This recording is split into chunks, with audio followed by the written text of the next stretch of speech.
It used to be that when LeBron flirted with you, said something off the cuff, boy, I'd like to play with that guy or that guy, you'd call your agent.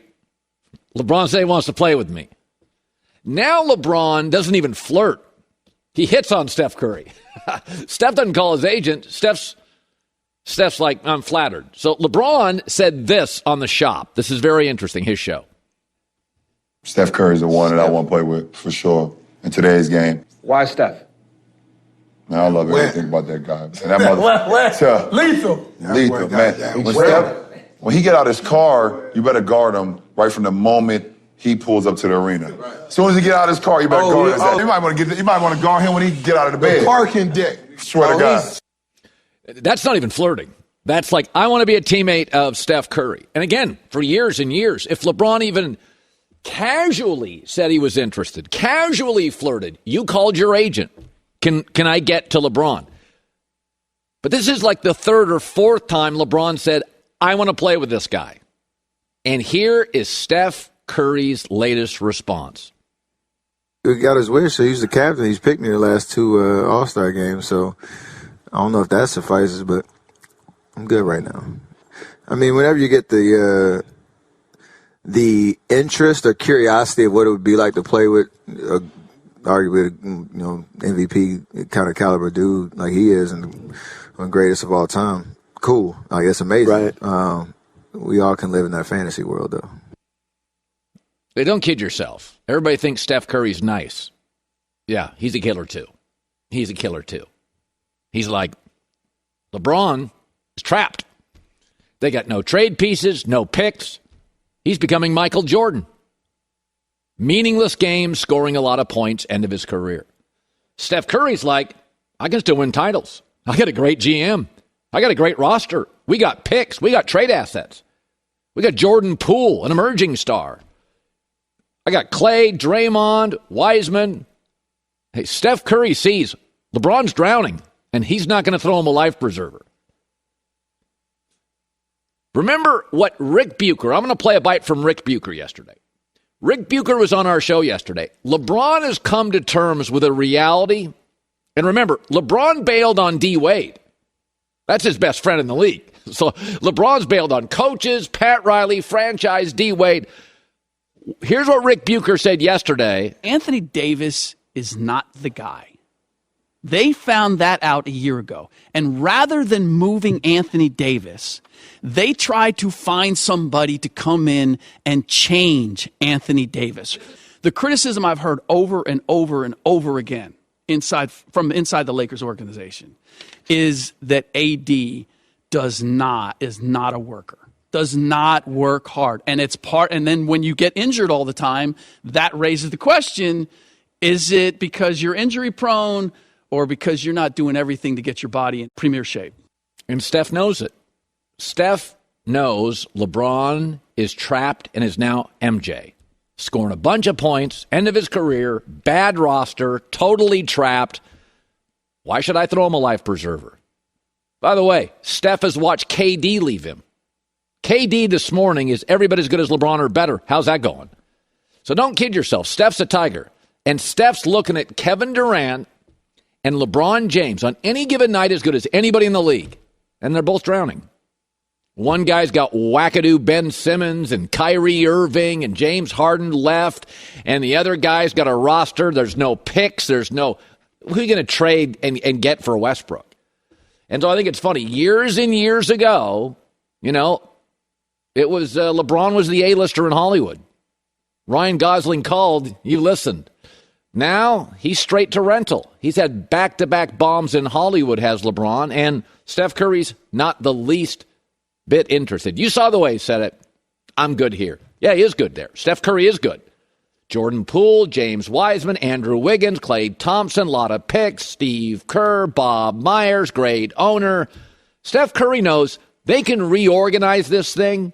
They can tweak this thing. Don't kid yourself. Golden State, Steph knows I'm going to stay here with these guys. I'm not going to do a KD and leave a brain trust like us. I'm not going to be LeBron and bounce around the league, all this mobility. Right now, Steph knows I'm going to end my career at the top of this league. KD's not. LeBron, who I've beaten in 3 of 4 finals, is not. And by the way, how you end matters. Go look at Tom Brady's career. Look at Brady and Manning for a long time. Brady and Aaron Rodgers. Look how Brady's ending his career and writing the final chapters.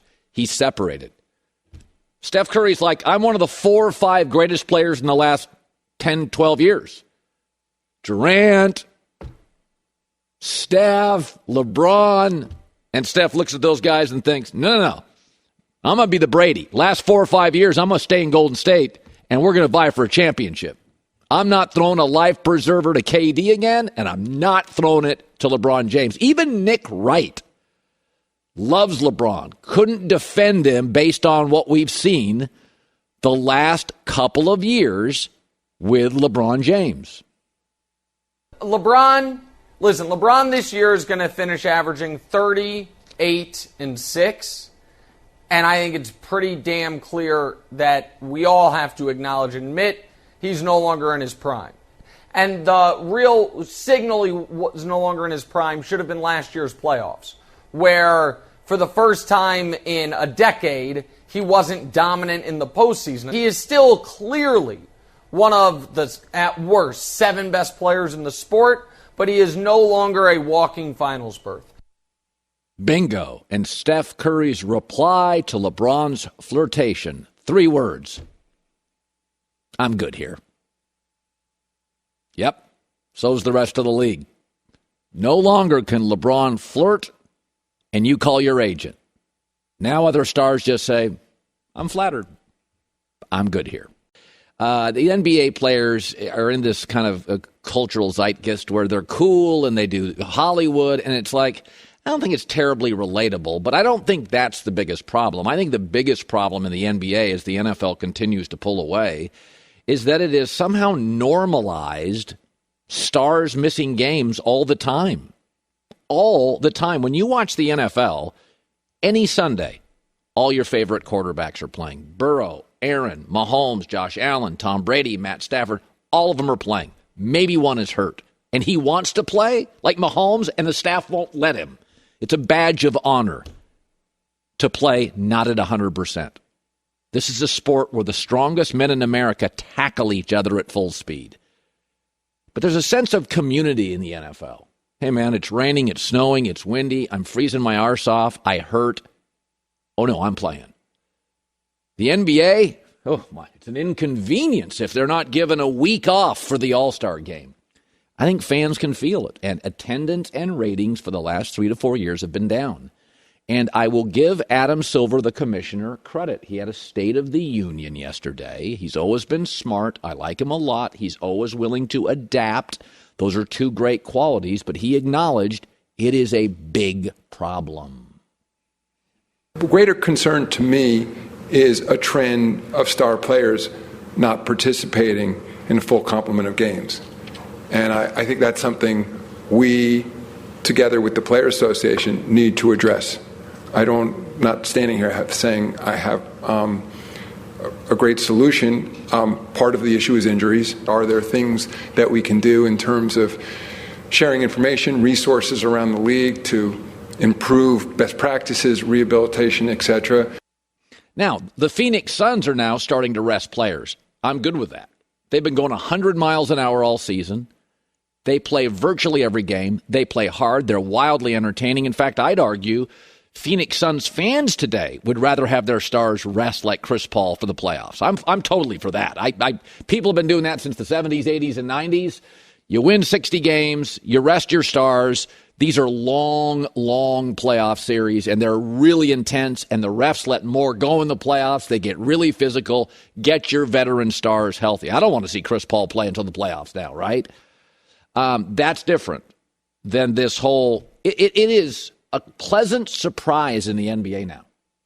On a back-to-back, if your starting 5's all available. Oh, they're all playing tonight again? Now, I believe all regular seasons in all sports should be shortened. 162 games in baseball is ludicrous. You should be playing no more than 100. All you're doing is ratcheting up injury percentages. Here's what I would do if I was the NBA. I would shorten the season to 68 games. Owners now can give up some home dates because they make a majority of their money through television. I would get back-to-backs out. I mean, these are unique bodies. 7-footers on planes, arriving at 3 in the morning, have to get up for a shoot-around. Let's get rid of back-to-backs. By the way, if you shorten the season, you don't need back-to-backs. Also, I would extend the playoffs, create more urgent games. Let's get rid of 7-game playoff series. 5 max. I would have 3 in the opening round. I mean, really, first-round playoff upsets don't happen. Do I have to watch a good team hammer a bad team 4 times? I would also add minimum games played to awards. You have to play. If you get hurt, that's a you problem. But you have to play a minimum number of games to be All-NBA. Guys get bonuses for that. Got to play a minimum number of games to win the scoring title, to be MVP, to be All-Pro. All this stuff that are tied into bonuses, minimum number of games. Listen, I think most players like to play, but it's gotten a little out of hand. David Stern, Iron Fist, Adam Silver, much more of a players commissioner. That's fine. It's a different world today. Silver did talk about shortening the season. I also said in the past, if we have too many games, that's something we should look at as well. And it's the style of the game has changed in terms of the impact on their bodies. I think we got to constantly assess and look at a marketplace going forward and say, what's the best way to present our product and over how long a season? Let's stop being cool and let's start relating with fans. The NBA charges more per ticket than any league. It'd be nice to know when I'm driving my kids to a game, I'm going to get like the best players. Increasingly, that feels like a pleasant surprise. At least Adam Silver is acknowledging it.